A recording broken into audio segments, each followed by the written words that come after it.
بسم الله الرحمن الرحيم والصلاة والسلام على أشرف المرسلين سيدنا محمد عليه الصلاة والسلام. Salam alaikum. Bonjour tout le monde. Dans cette vidéo, je vais terminer la suite du révision pour le module traitement numérique du signal. Donc, la fois passée, on a les signaux à temps discret.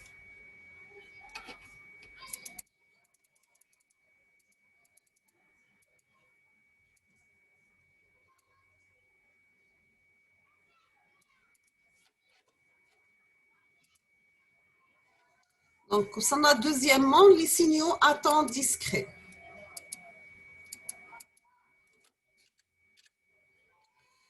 On va commencer par définir c'est quoi des signaux à temps discret. Donc, si nous avons une séquence X de nombres dans laquelle le nème nombre c'est X de n, on peut écrire grand X égale un ensemble de X de n. N est compris entre moins l'infini et plus l'infini, où n appartient au nombre complexe. Nous avons x de n est égal à la valeur du signal analogique x à autant t pour l'instant t égale à n fois t, grand T, la période. C'est-à-dire, on a x de n égale à x a de n fois t, toujours n compris entre moins l'infini et plus l'infini. Grand T, c'est la période d'échantillonnage et nous avons FE qui est égal à l'inverse de la période. On appelle ça une fréquence d'échantillonnage. Voici quelques exemples des signaux à temps discret. On va commencer par l'impulsion unité ou bien l'impulsion de Dirac. Nous avons Dirac de n ou bien un Dirac décalé, Dirac de n moins k. Pour l'échelon unité, nous avons U de n qui est égal, une somme pour k égale à 0 jusqu'à l'infini de Dirac de n moins k. Troisièmement, nous avons x1 de n égale alpha à grand A, alpha à la puissance n, x2 de n égale à grand A par alpha à la puissance n, U de n. Quatrièmement, pour la sinusoïde ou bien un signal sinusoïdal qui peut être soit un signal cosinus ou bien un signal sinus, nous avons x3 de n égale à grand A cosinus n oméga 0 fois t plus phi, le phi ou déphasage ou bien la phase. Nous avons le cas général d'un signal discret, on peut le représenter sous la forme de x de n qui est égal à une somme de k varie de moins l'infini à plus l'infini de x de k par Dirac de n moins k. Exemple, on va prendre P de n égale à Dirac de n plus 0,5 Dirac de n moins 2 moins 0,5 Dirac de n moins 4. Quelles sont les propriétés des signaux à temps discret? On va commencer par des signaux causaux. Nous avons un signal causal qui est défini seulement dans la partie positive, c'est-à-dire l'intervalle de 0 jusqu'à plus l'infini, d'accord? Et on appelle un signal anticausal lorsqu'il est défini dans l'intervalle de moins l'infini à plus l'infini. L'énergie totale, elle peut être finie ou bien infinie. Nous avons l'énergie pour le calcul d'énergie par définition. C'est la somme pour n égale de varie de moins l'infini à plus l'infini de la valeur absolue de x de n élevé au carré. Troisièmement, la puissance moyenne, soit être finie ou bien infinie, elle est calculée par la formule. C'est la limite de 1 sur grand N, quand grand N tend vers l'infini. La somme de n varie de moins n sur 2 jusqu'à plus n sur 2, la valeur absolue de x de n élevée au carré. Toujours le cas discret, on a les formules la somme, mais quand on dit un cas continué, je dois utiliser l'intégrale. Il faut faire attention.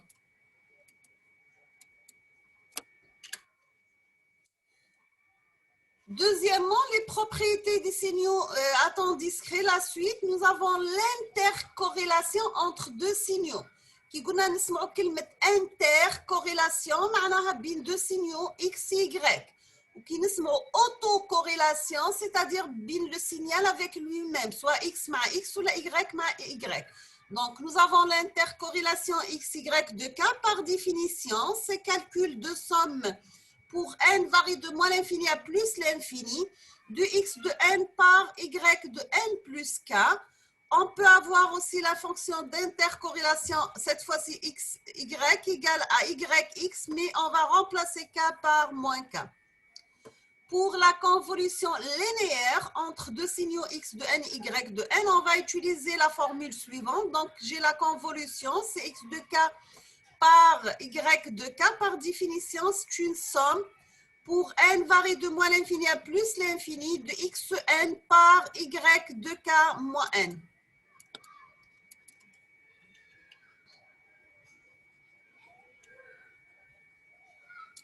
Donc, c'est bon, on a terminé la première partie. Après, on passe à la suite.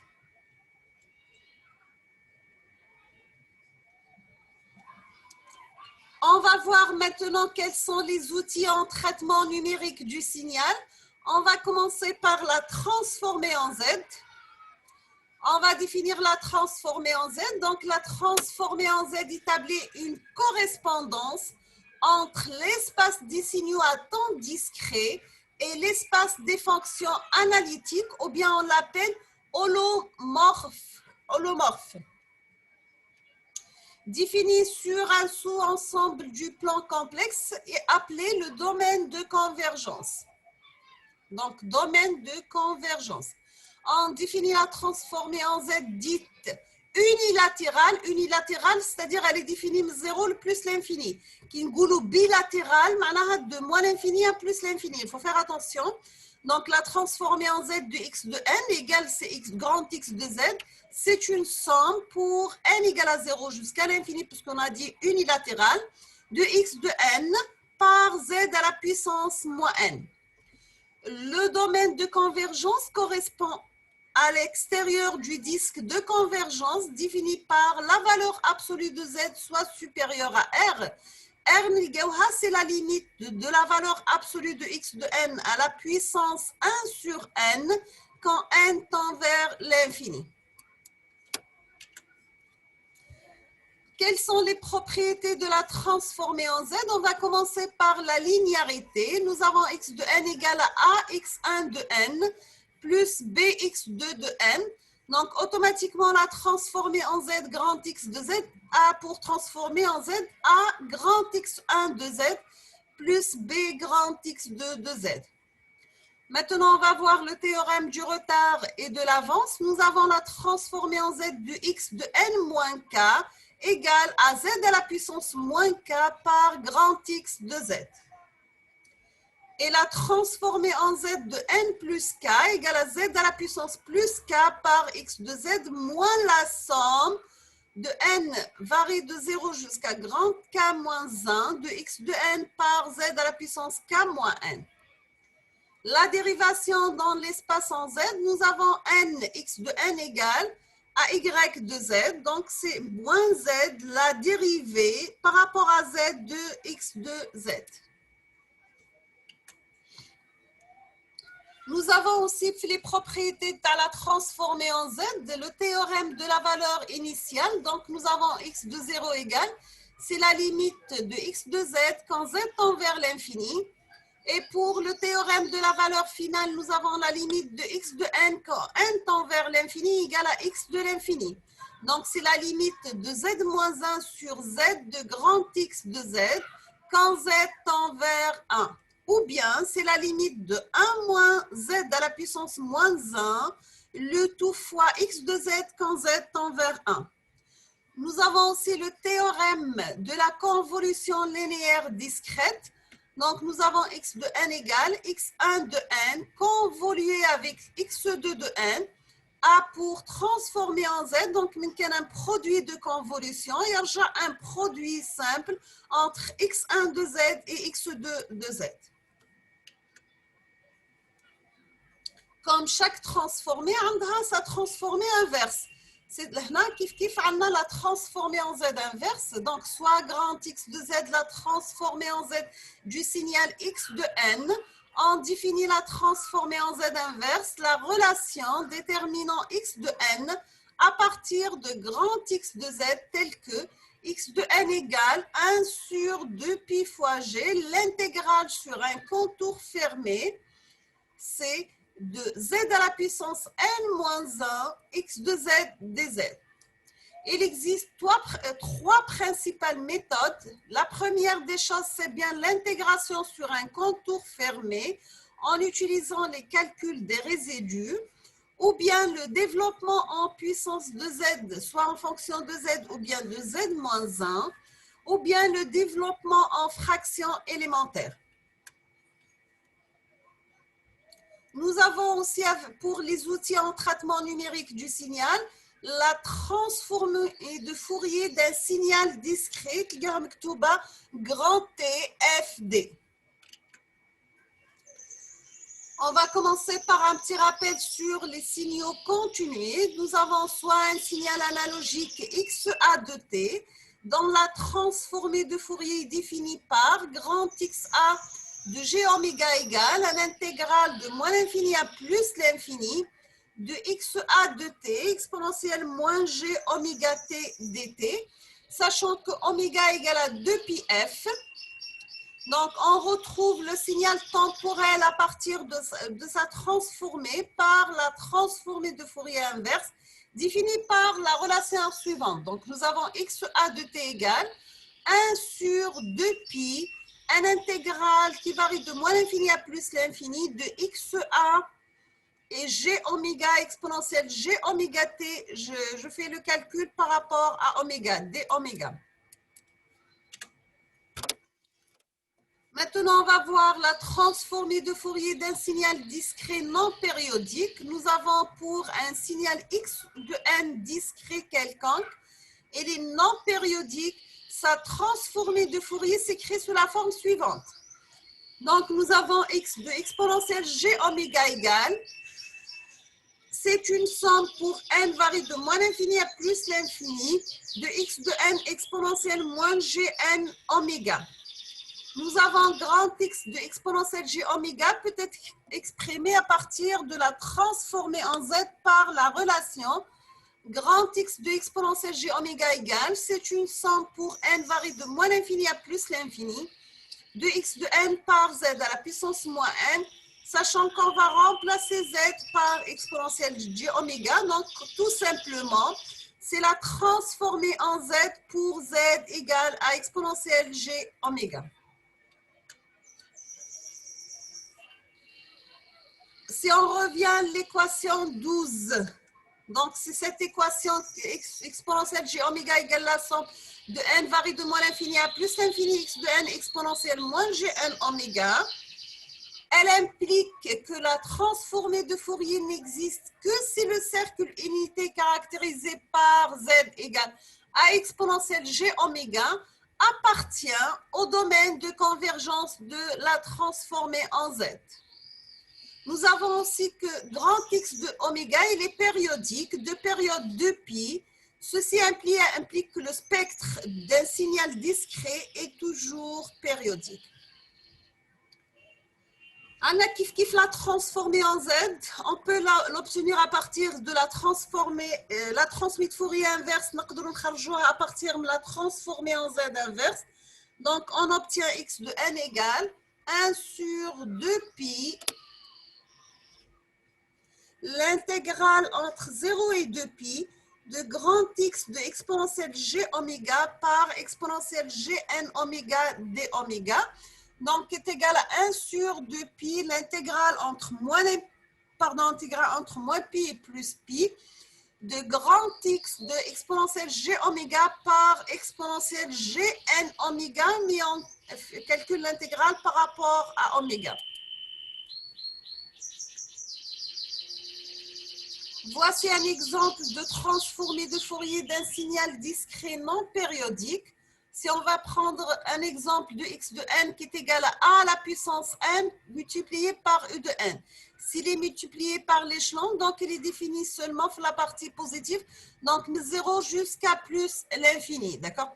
Là, nous avons a à la puissance n, on a pris a égale à 0,75, sachant que la représentation Hedi, elle est faite par MATLAB et vous avez le module et l'argument qui est la phase.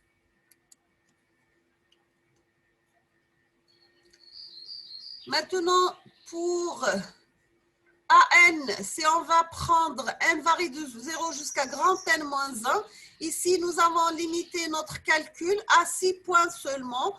Voici le module et la phase.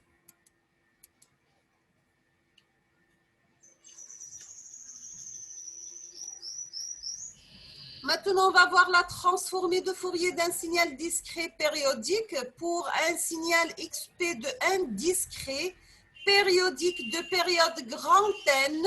Une décomposition en série de Fourier doit être utilisée sous la forme de XP de K égale, c'est une somme de n varie de 0 jusqu'à grand N moins 1, X de P de n par exponentielle, moins 2G pi nk sur grand N, K varie de 0 jusqu'à grand N moins 1. La transformée inverse, XP de n égale à 1 sur grand N et grand X de P de K par exponentielle 2G pi par nk sur grand N, n varie de 0 jusqu'à grand N moins 1. Donc, on obtient la transformée de Fourier. On peut l'écrire sous la forme de grand X de P exponentielle G oméga qui est égale à une somme de K varie de moins l'infini à plus l'infini de XP de K par Dirac de oméga moins K fois 2pi sur grand N. Voici la transformée de Fourier d'un signal discret périodique A à la puissance n pour n varie de 0 jusqu'à grand N moins 1, périodique n. Donc, on a pris la période égale à grand 6. Voici le module et l'argument de ce signal. Quelles sont les propriétés de la transformée de Fourier? On va commencer par la linéarité ou bien superposition. Nous avons AX de n plus BY de n, A pour transformée de Fourier A grand X exponentielle G oméga plus B grand Y exponentielle G oméga. Nous avons aussi le décalage en temps-fréquence x de n moins n0, A pour transformée de Fourier exponentielle moins g n0 oméga grand X de exponentielle G oméga. Et x de n par exponentielle gn oméga 0 a pour transformer en Fourier grand X exponentielle g oméga moins oméga 0. Nous avons aussi la dérivation en fréquence, donc n par x de n a pour transformer de Fourier g par la dérivée de x de exponentielle g oméga sur d oméga.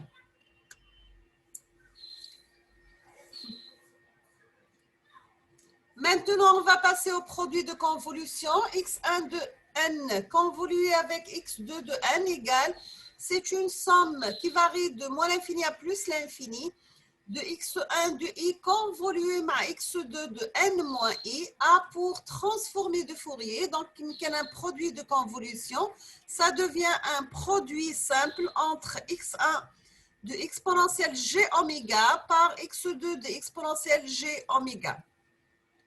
Nous avons aussi le théorème du fenêtrage ou bien de la modulation.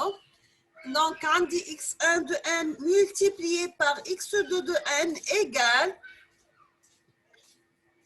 1 sur 2pi, l'intégrale entre moins pi et plus pi de grand x1 exponentielle g oméga par x2 exponentielle g oméga moins θ dθ. Donc, là, j'ai θ. Pour le théorème de Perceval ou bien la conservation de l'énergie et la puissance, nous avons la somme de i varie de moins l'infini à plus l'infini de xi élevé au carré égale à 1 sur 2pi à l'intégrale entre moins pi et plus pi de grand X de exponentielle g oméga élevé au carré d oméga.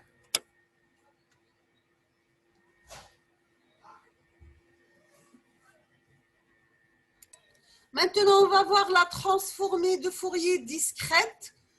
On a xk égale, c'est la somme qui varie de 0 jusqu'à grand N moins 1 de x de n par exponentielle moins g de pi kn sur grand N. K varie de 0 jusqu'à n moins 1. D'accord? Pour x de n égale à 1 sur grand N, la somme de k varie de 0 jusqu'à n moins 1, grand x de k, exponentielle g de pi k sur n varie de 0 jusqu'à n moins 1. Nous avons la représentation du signal domaine temporel et ici sa représentation domaine fréquentiel. On fait le passage par la transformée de Fourier discrète. D'accord? Donc, je vais m'arrêter ici ou la prochaine vidéo, Inch'Allah, la suite, t'as le cours. Donc, je vous remercie infiniment pour votre attention. N'hésitez pas si vous avez des questions. Et à la prochaine vidéo, Inch'Allah. Merci.